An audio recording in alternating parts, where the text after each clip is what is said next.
तो आज के इस वीडियो में हम खगोलीय दूरदर्शी की आवर्धन क्षमता का व्यंजक निकालेंगे, जो कि 12th के लिए बहुत इंपॉर्टेंट क्वेश्चन है एमपी बोर्ड के हिसाब से। तो खगोलीय दूरदर्शी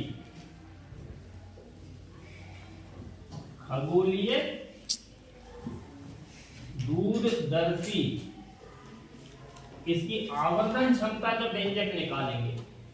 तो दूरदर्शी क्या होता है?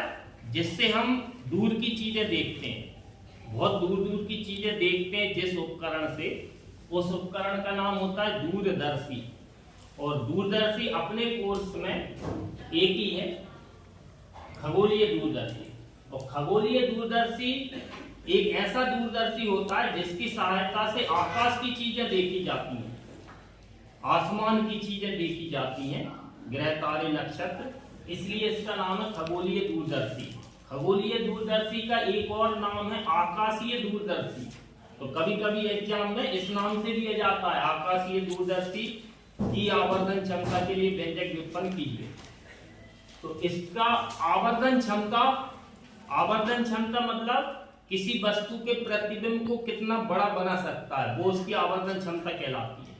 तो आवर्धन क्षमता का व्यंजक मतलब सूत्र हमें इसमें निकालना है। तो सबसे पहले इसका डायग्राम बनाएंगे खगोलीय दूरदर्शी का। तो दूरदर्शी में एक पहला जो लेंस बनाएंगे अपन, ये थोड़ा सा बड़ा बनाएंगे। तो ये जो लेंस है उत्तल लेंस है ये, और इस लेंस को हम वस्तु की ओर रखेंगे, इसलिए इसका नाम है अभिदृश्यक लेंस। तो इसका प्रकाश केंद्र को हम क्या मानेंगे? O। ये इसकी मुख्य अक्ष है। अब जो दूरदर्शी है, इस दूरदर्शी में हम बहुत दूर की चीजें देख रहे हैं, और दूर की चीजें देख रहे हैं तो वस्तु बहुत दूर रखी है, और बहुत दूर जब रखी होती है वस्तु, तो उससे आने वाली प्रकाश की किरणें आपस में समांतर होती हैं। तो प्रतिबिंब बनाने के लिए हमें कम से कम दो किरणों की जरूरत है। तो दो किरणें आती तो बहुत सारी हैं, मगर प्रतिबिंब बनाने के लिए हम दो किरणें लेंगे। वो दोनों किरणें आपस में कैसी होनी चाहिए? समांतर। लेकिन जरूरी नहीं है वो मुख्य अक्ष के भी समांतर। तो हम दो किरणें लेंगे। तो मान लिया ये वस्तु इधर है, बहुत दूर है, इसका नाम है AB। इस वस्तु से दो किरणें आएंगी। तो अभी दो किरणें हम ले रहे हैं। तो एक किरण ये आ रही है, और इसी के समांतर एक किरण ये आ रही है। तो ये दो आपतित किरणें जो है वो आपस में समांतर होने चाहिए, जरूरी नहीं है वो मुख्य अक्ष के भी समांतर हो। तो ये दो किरणें वस्तु से आई।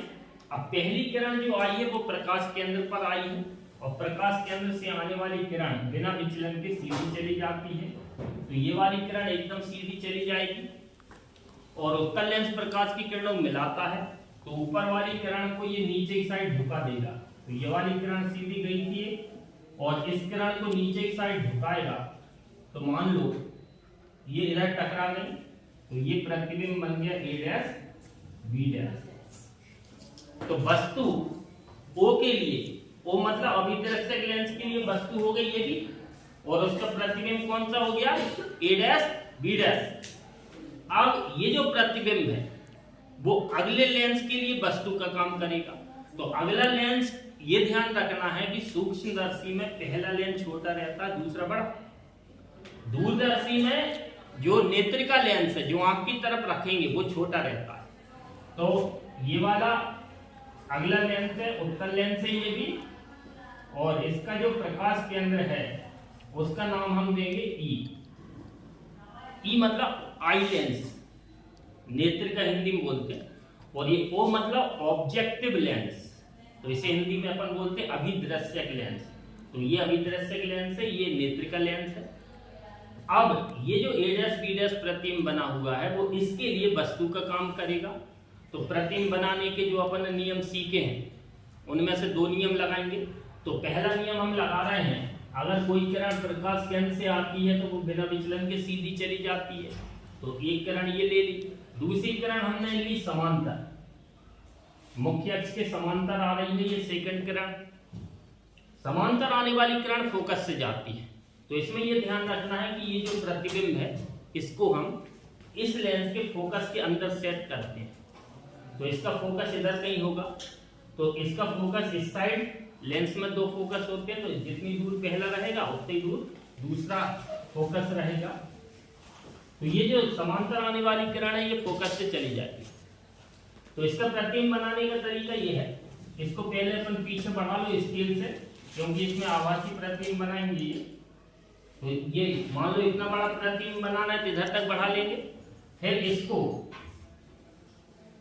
इधर से मिलाते हुए सीधा आगे बढ़ा देंगे। ये फोकस हो जाएगा किसका? नेत्रिका लेंस का। अब ये प्रतिबिंब बन गया अपना फाइनल प्रतिबिंब, अंतिम प्रतिबिंब। इसका नाम दे दिए ए डैश बी डैश।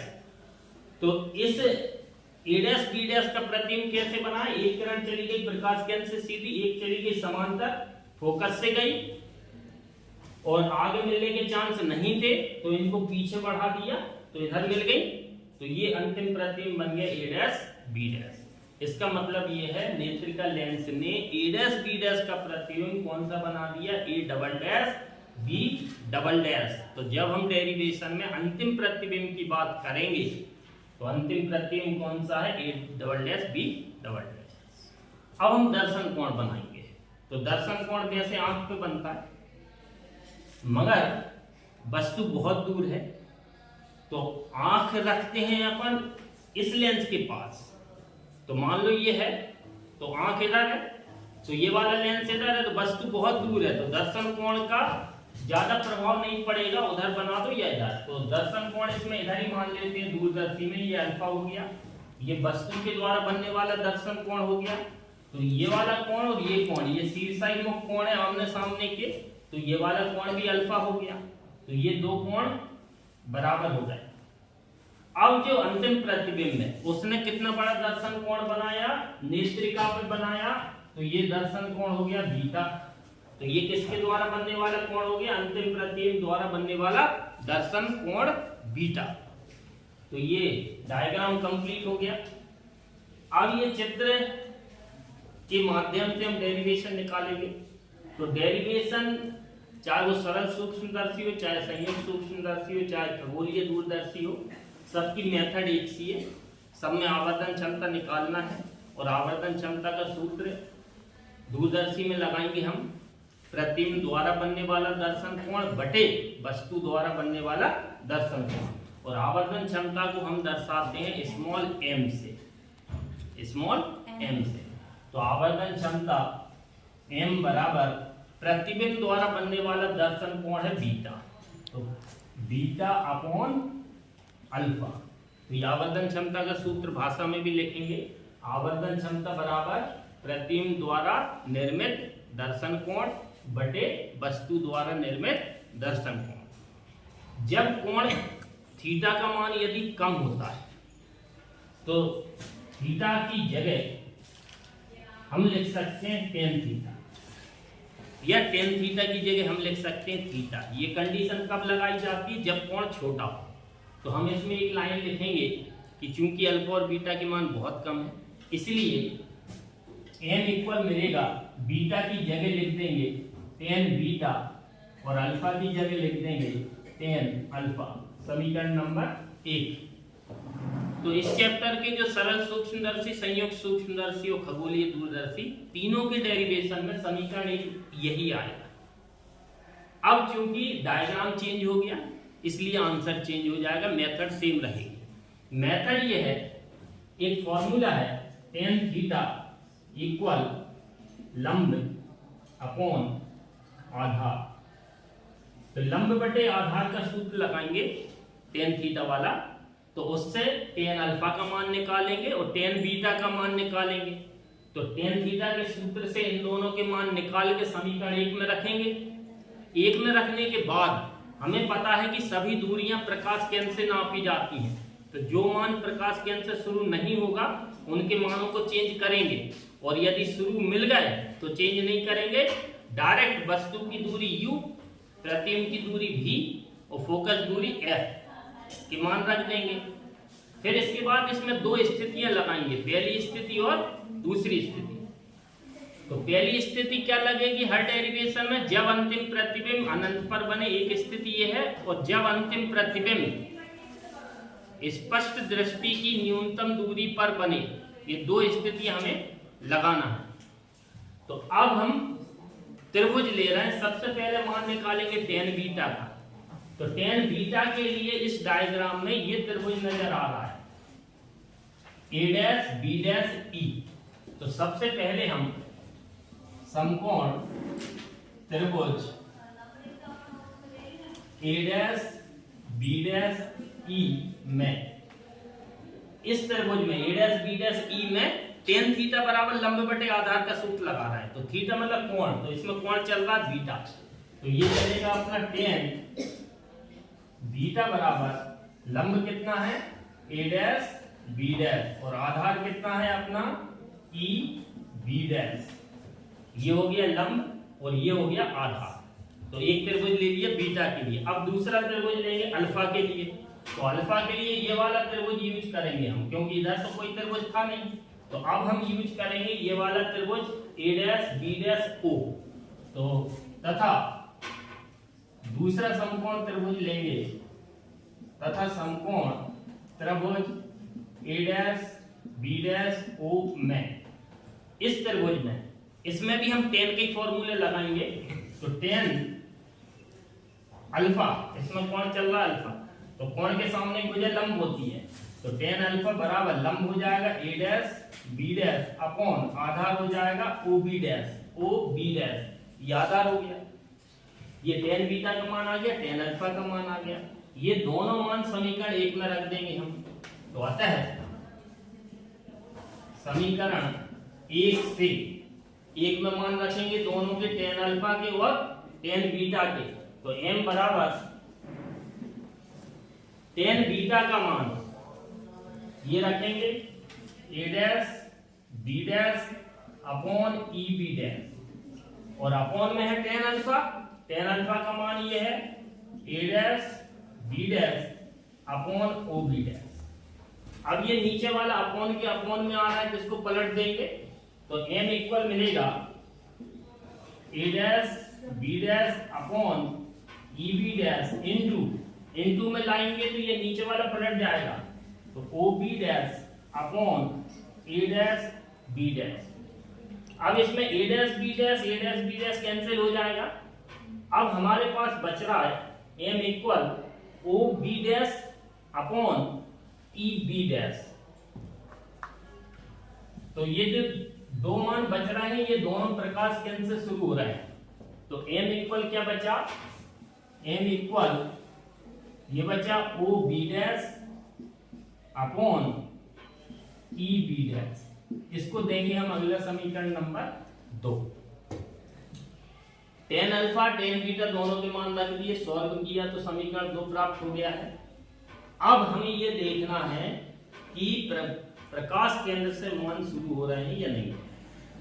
संयुक्त सूक्ष्मदर्शी में मान बदलना पड़ते हैं। इसमें जो है डायरेक्ट O से शुरू है, O भी प्रकाश केंद्र है, और ये वाला मान E से शुरू है, ये E भी प्रकाश केंद्र है। E प्रकाश केंद्र उस लेंस का है और O वाले इसका है। तो दोनों मान प्रकाश केंद्र से शुरू है, तो डायरेक्ट हम चित्र से मान रख देंगे। तो मान रखेंगे तो परंतु O B डैश और E B डैश, ये दो मान रखना है।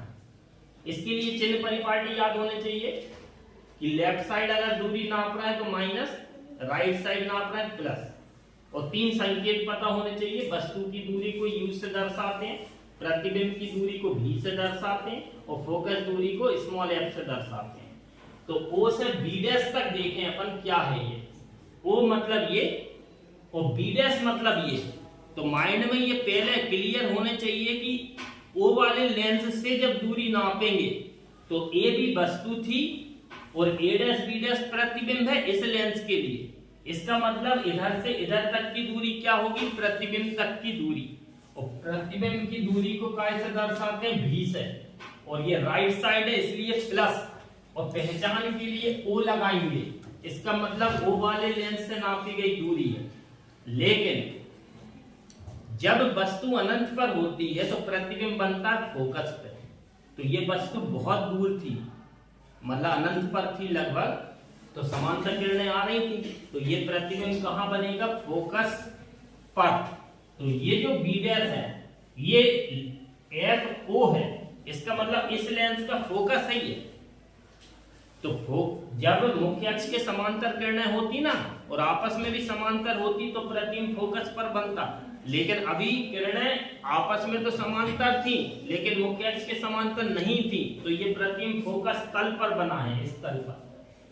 तो ये O से B' तक दूरी प्रतिबिंब की दूरी तो है, लेकिन उसका मान कितना होगा, फोकस दूरी के बराबर, मतलब FO, इस लेंस की फोकस दूरी।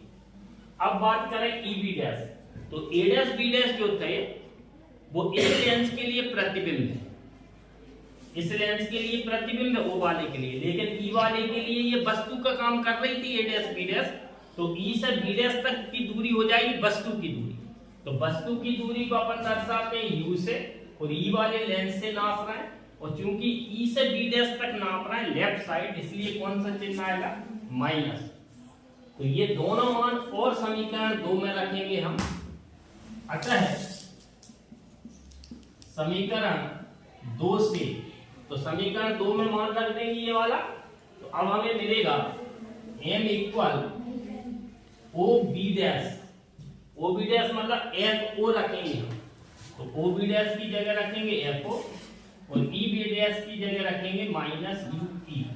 अब ये माइनस बीच में लिख देंगे, तो m equal minus FO upon UE, इसको देंगे हम समीकरण नंबर 3, और ये तुम्हारा फाइनल आंसर है।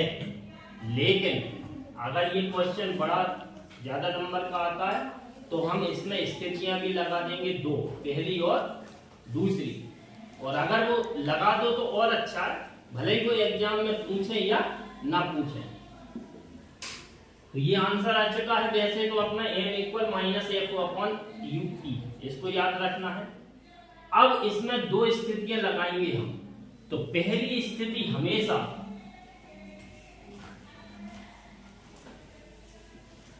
कौन सी लगाना है, जब अंतिम प्रतिबिंब स्पष्ट दृष्टि की न्यूनतम दूरी पर बने। तो स्थिति नंबर 1, इसमें हेडिंग डालेंगे जब अंतिम प्रतिबिंब स्पष्ट दृष्टि की न्यूनतम दूरी पर बने। स्पष्ट दृष्टि की न्यूनतम दूरी को हम दर्शाते हैं कैपिटल D से। तो हम ये बोल रहे हैं कि प्रतिबिंब कहां बन रहा है, स्पष्ट दृष्टि की न्यूनतम दूरी पर। तो प्रतिबिंब की दूरी कितनी रखेंगे हम, D। तो कौन सा फॉर्मूला यूज करेंगे, लेंस फॉर्मूला। तो लेंस फॉर्मूला है 1/f equal 1/v minus 1/u। अब अंतिम प्रतिबिंब कौन से लेंस ने बनाया था, नेत्रिका ने, तो E के लिए यूज करेंगे। तो इधर क्या लगा देंगे, सब में E लगा देंगे, क्योंकि ये लेंस सूत्र किसके लिए बनाना है, नेत्रिका के लिए। तो 1/FE उत्तल लेंस है तो ये प्लस में रहेगी, 1/VE, V मतलब प्रतिबिंब की दूरी E वाले से, तो प्रतिबिंब की दूरी कितना रखेंगे, D। लेकिन अगर हम डायग्राम पर ध्यान दें तो अंतिम प्रतिबिंब जो A', B' बना था वो नेत्रिका के लेफ्ट साइड बना है, इसलिए कौन सा चिन्ह यूज करेंगे, माइनस, और माइनस 1/UE।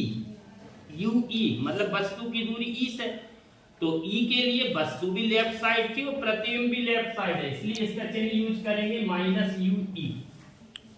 अब देखो क्या मिल रहा है, 1/FE इक्वल माइनस 1/D और माइनस माइनस प्लस 1/UE हो गया ये। अब हमें इस समीकरण पर नजर डालना है, तो इसमें क्या लिखा हुआ है, FO/UE। हमारे पास मिल रहा है UE अपॉन में, तो एक काम करें, FO ऊपर लाने के लिए इस समीकरण के दोनों पक्षों में FO का गुणा कर देंगे। तो FO का गुणा कर दो, तो FO ऊपर लिख दो सबके, तो माइनस FO/D प्लस FO/UE।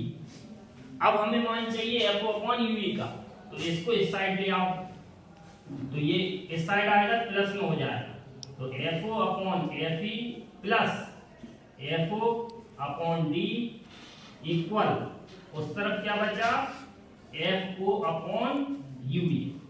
ये मान निकल आया अपना FO/UE का। इसको एक स्टेप और बढ़ाएंगे, अभी हम FO/FE कॉमन लेंगे, तो FO अपॉन FE यदि कॉमन लिया जाए तो ये समीकरण 3 याद रखना, माइनस FO अपॉन UE है। अब अगली स्टेप में FO upon UE equal FO upon FE common ले रहे हैं, और कॉमन जितना लिया जाता है, कॉमन लेना मतलब उतने का हमें अंदर भाग देना। तो FO अपॉन FE का भाग FO अपॉन FE में देंगे तो एक बार जाएगा, plus FO upon D, FO upon D इसमें भाग नहीं जा रहा तो इसके बटे में लिख दो FO अपॉन FE। तो ये कॉमन ले लिया, कॉमन लिया इसका मतलब FO अपॉन FE का भाग इसमें भी दिया, इसमें भी दिया, तो इसमें चला गया एक बार और उसके बटे में लिख दिया। अब इसमें FO कैंसिल हो जाएंगी, अल्टरनेटिव स्टेप में है, FE पलट के ऊपर चले जाएगा, तो FO upon UE equal FO upon FE, और ब्रैकेट में मिला 1 प्लस FE ऊपर चले जाएगा तो FE अपॉन D। ये वाला मान आ गया FO अपॉन UE का कंप्लीट। ये वाला मान समीकरण 3 में रखेंगे हम, जहां से स्थिति लगाना प्रारंभ किया था उसमें मान रखेंगे ये। तो आता है समीकरण 3 से 3 में मान रखेंगे, तो मान क्या रखेंगे, पूरा यही के ये मान है, सिर्फ माइनस चिन्ह लगाना है, तो m इक्वल मिलेगा माइनस, और बाकी पूरा FO अपॉन UE का ये वाला मान रख देंगे, तो FO अपॉन FE ब्रैकेट में 1 प्लस FE अपॉन D। ये पहली स्थिति का फाइनल आंसर है, m equal minus FO upon FE bracket में 1 प्लस FE अपॉन D। ये हो गया स्थिति नंबर 1। अब हम सेकंड स्थिति और लगाएंगे, तो सेकंड स्थिति बहुत छोटी है। दूसरी स्थिति का नाम डालेंगे हम जब अंतिम प्रतिबिंब अनंत पर बने। तो स्थिति नंबर सेकंड की हेडिंग क्या रहेगी, जब अंतिम प्रतिबिंब अनंत पर बने। इसका मतलब प्रतिबिंब की दूरी दूसरी स्थिति में कहां रखना, अनंत पर। तो दो स्थितियां कौन कौन सी, एक बार जब वस्तु का प्रतिबिंब सबसे पास बने, स्पर्श दृष्टि न्यूनतम दूरी मतलब सबसे पास जहां तक स्पर्श दिख रहा, और एक बार सबसे दूर, तो सबसे दूर मतलब अनंत पर। तो प्रतिबिंब अनंत पर कब बनता है, जब वस्तु फोकस पर हो। तो इस स्थिति में U बराबर हो जाएगा फोकस दूरी। वस्तु की दूरी कितनी हो जाएगी, फोकस दूरी, कौन से लेंस के लिए, E वाले के।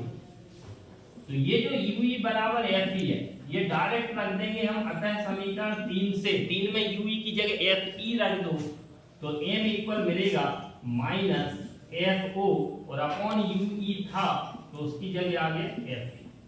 ये अपना सेकंड स्थिति का फाइनल आंसर है। तो एग्जाम में हमें ये दोनों स्थितियां लगा के आना है। 12th के हिसाब से मोस्ट इंपॉर्टेंट क्वेश्चन है ये, और लेंदी है, मगर मेथड से करोगे कंफ्यूजन नहीं होगा। तो अगर ये वीडियो पसंद आया हो तो चैनल को लाइक और सब्सक्राइब जरूर करें। Thank you.